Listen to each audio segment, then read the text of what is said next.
of bank customers? Telco, please. The CBN, I'm sure that's been overbeaten already. Stays on top of news. Sure. All right. Hello, YouTube. I see we're live on YouTube. Business Express. Yes, indeed. We have Oluwadara, Olunuga, investment analyst with ARM Securities. And of course, we're going to get into telecommunications today. That's what we're getting into. With critical focus on the Nigerian economy, we see the bigger picture. Business Express on Smooth 98.1. Business Express on Smooth 98.1. Brought to you by ARM. Local and global market opportunities safely at your fingertips.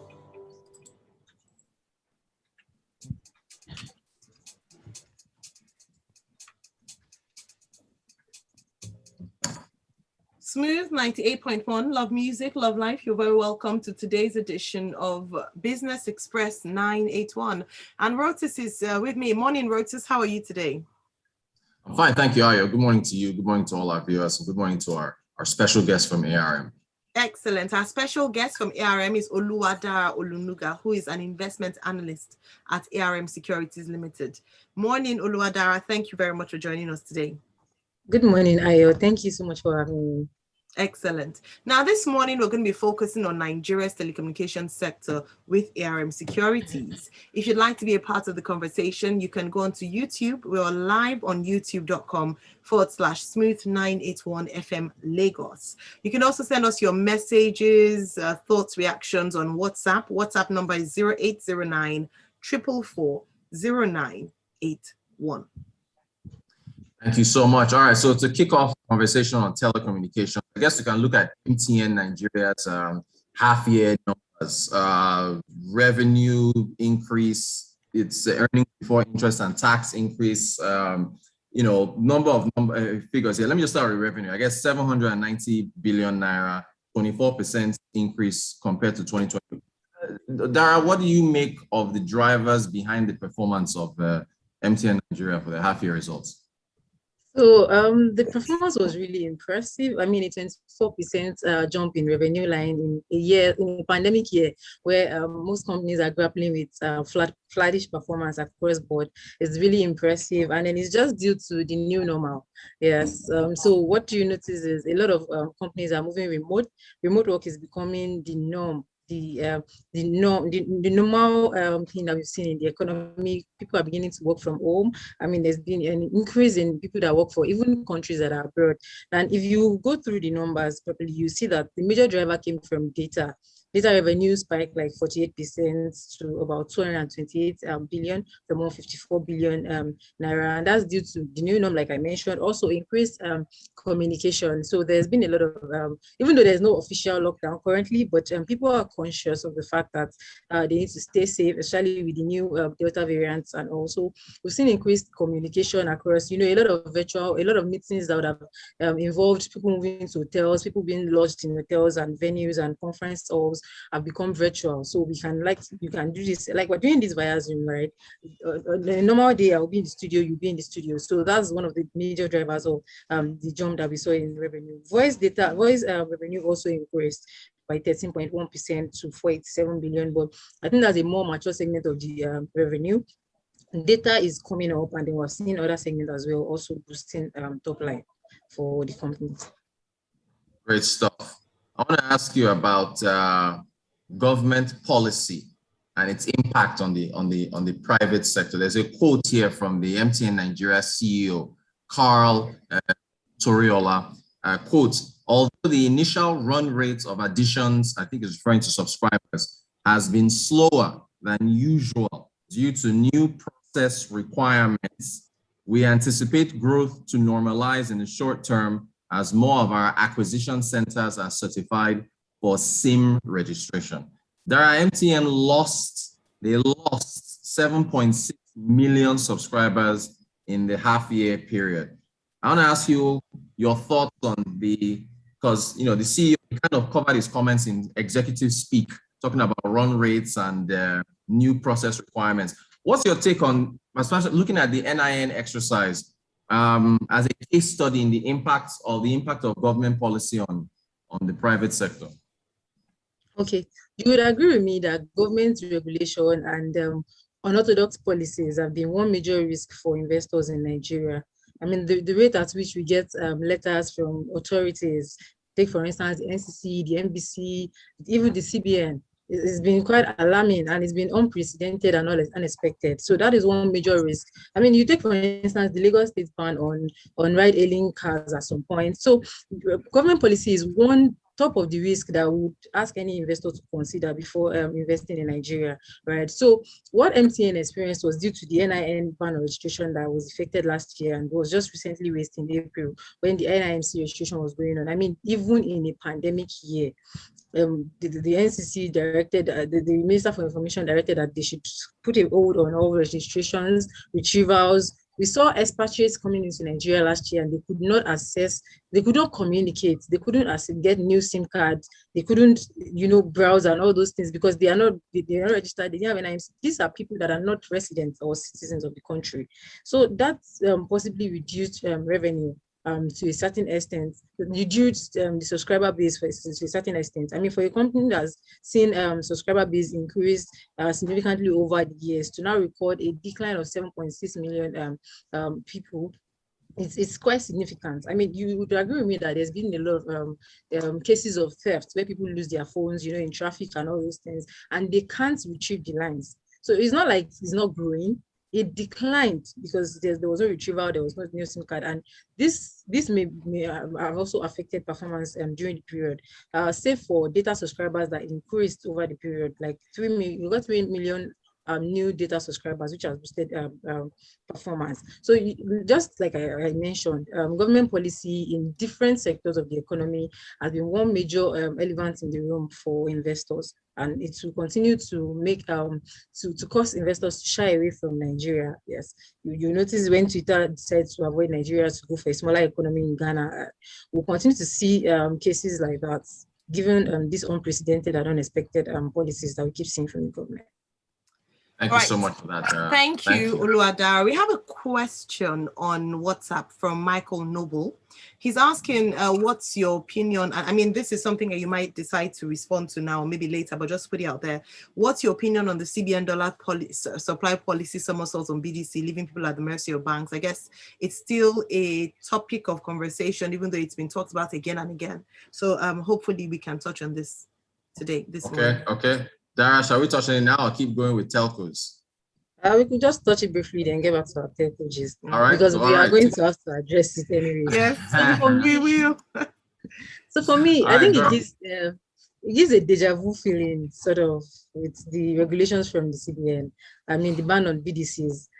This same thing happened in 2016, if we can recall, before we saw the major devaluation in the currency. So this is always a protectionism stance on the back of the CBN, saying that the BDCs are trying to make gains at the expense of people. In 2016, we saw CBN, 2016-17, CBN was cutting down trees in Abuja, where BDC operators were staying. So how low can it be?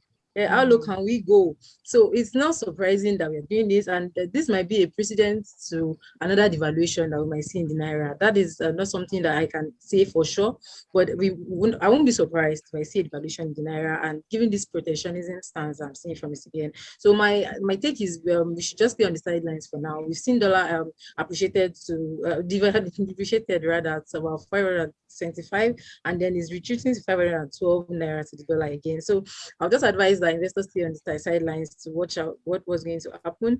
But the ultimate solution will be to float the Naira, which of course the authorities at CBN would not accept. We've seen gradual phased devaluation and this protectionism stance, saying they are going to even give license money back to BDC operators, and why they are saying, oh, there should be no fear and there's going to be stability. There's going to be a lot of issues, especially for people that rely on dollar for a lot of their payments, school fees, exams, and all those things. There's going to be a lot of issues now that it has been passed to the banks. I would like to say that there are going to be a lot of issues. There are going to be a lot of backlog payments, and then queues at the bank and all. So there are going to be issues, but we can't say for sure whether this is going to lead to. It may lead to a devaluation, but it has happened before, and now it is happening again. It's just protectionism stance. The CBN came out with another notice. I can't remember. I think it was the the head of corporate communications, I think. This rumor that continues to pop up that the CBN is going to convert all domiciliary account to Naira. I don't know why it keeps coming up, but what do you make of that rumor? What do you make of that? Well, to be quite honest with you, the CBN is, like I said, it's been chatting on unknown territory since 2019. Like we've seen a lot of unorthodox policies that I never seen. I mean, for a CBN that has cut down tree to discourage BDC operators, people would naturally have the fear that CBN may say, "Oh, we're going to quarantine your foreign funds in Nigerian banks and release it at rates that we can only determine." I mean, it's normal that people have that fear, right? But the head of communications have come out to say that's not going to happen, and we're just hopeful that that's not going to happen. But the unprecedented nature of the policies that we've seen is what is stirring this fear in the mind of people, that even though they might not say they want to release it at rates that they decide, they might actually quarantine the funds and say you don't have access to your foreign funds for a while because of whatever is happening to foreign reserves and the currency. So it's natural as investors or as depositors to have that fear. But since they've dispelled the rumors to say that's not going to happen, we're just going to be hopeful that it doesn't happen, honestly. All right, so we take the CBN at its word. And of course, they also said that, look, anybody that believes that they're just trying to cause panic in the market. So just to clear it off, your DOM accounts are not going to be converted to Naira. It's not going to happen. Quickly, Dara, back to the telco sector. Yeah. What's your outlook for the trajectory of the ICT and even the telco subsector? Yeah, so when you look at the structure of Nigerian GDPs, we have the oil, then the non-oil. Then for oil, we have agricultural services and then industry. So for services, one thing that we have seen that's continuing to drive growth in services is the ICT sector, and then of which a major component is telecommunications. So over the years, what we've seen in telecommunication growth is that we've seen double-digit growth in telecommunications growth over the years, and this is in line with what we've also seen in terms of revenue for the major players. I mean, for the listed players, for Airtel, for MTN, we've seen revenue growing by also double digits figures, and that's because we still have a lot to go in terms of penetration, in terms of mobile penetration. I mean, voice might have matured now, that's voice revenue, but data revenue still has a long way to go. We still have fintech services from these companies where they give people, where you can borrow airtime, borrow data, and all those things. There's also digital services. So for me, I think the telecommunications sector is poised for continued growth as they continue to innovate, bring on new products, mobile money, and all those other products that they're willing to bring on. So I think it's still a field that is, I mean, MTN has been here for 20 years, but it's still reporting like this level of growth, and there's still also room for improvement. So for the telecom sector is a positive outlook, and it's one of the major drivers of GDP growth over time. Although, like I said again, government policy can be a lot unpredictable and all, but I think the sector is poised for growth, and it will continue to drive growth in services and overall growth in GDP. All right, thanks, Oluwadara. Yeah. Okay, I was just going to take this comment, since you touched on government policy, and I think Rotus had done that as well earlier. Orisha on WhatsApp is saying, as per government policy, I think it is only fair we also compare revenue in dollar terms. MTN isn't a Nigerian company, and we repatriate funds to South Africa. So are these telcos actually making so much more, given the devaluation of the currency? Oh yeah, that is a challenge. That's definitely. Dara, what do you think?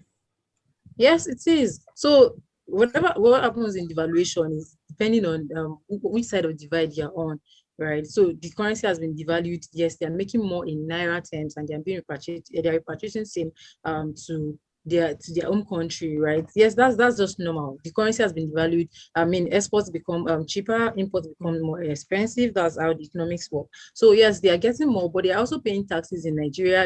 They've been asked to list compulsorily, and all those other regulations that are ensuring to keep them that they are kept in check. So I think it's just fair for a business person. If you are relying on imports, you feel the pain of devaluation. If you are working on exports, then you enjoy devaluation. So that's like how the economy affects businesses. So it depends on the side of the divide they're on the favorable side of the divide, yes, and it's just normal that they enjoy those benefits.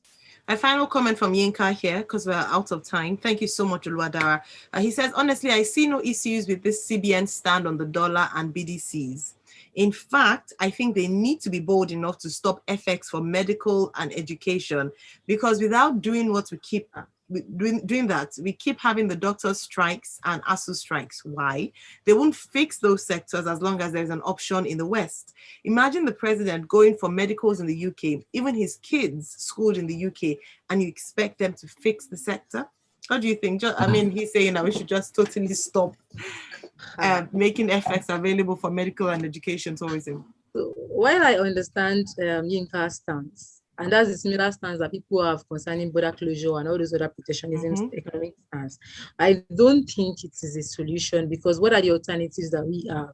Yinka, what are the alternatives that we have? Would you rather allow your children school here? Would you rather have nobody prays to have any serious illness, but will you stay in this our healthcare system where nurses are selling chin-chin? Would you rather stay here? So what is the guarantee? What is the probability that they are going to fix these sectors when if these opportunities are closed? If people are not allowed to go abroad, what is the probability that they are going to fix this? I mean, doctors have been striking since when I was probably born. Lecturers have been going on strike. What has changed? What is going to change if they stop giving them dollars? That is what you should look at. Is this government focused on fixing anything if we stop that? When we close the borders and people were like, oh, let's eat homemade food, we know where we are. We went from 15,000 a bag of rice to 30,000. Okay, now that may be fine because we are eating locally produced rice. But as a consumer, are you better off? Are you better off when your income is not doubling or your expenses are doubling? So that's a big conversation. Yeah. I mean, if we talked about this, it's something that's come up recurrently, and it's a chicken egg situation. And Yinka says we all die here, period. But we don't want to all die here, period. A big thank you so much, Oluwadara Olunuga, our guest for today, investment analyst at ARM Securities Ltd. As always, thank you as well, Rotus. We continue the conversation, Business Express tomorrow morning, same time, 6:30 to 6:45 a.m. Do join us then. Enjoy some smooth music. 7:30, we come back again for another edition of Freshly Pressed 981. Do stay tuned. Business Express on Smooth 98.1. Brought to you by Thank you very much, everyone. Thank you, Oluwadara. Thank you very much. Yeah, have a great day. Bye, Rotus. Yes. Bye, everyone. Josh is Mr. Convenient.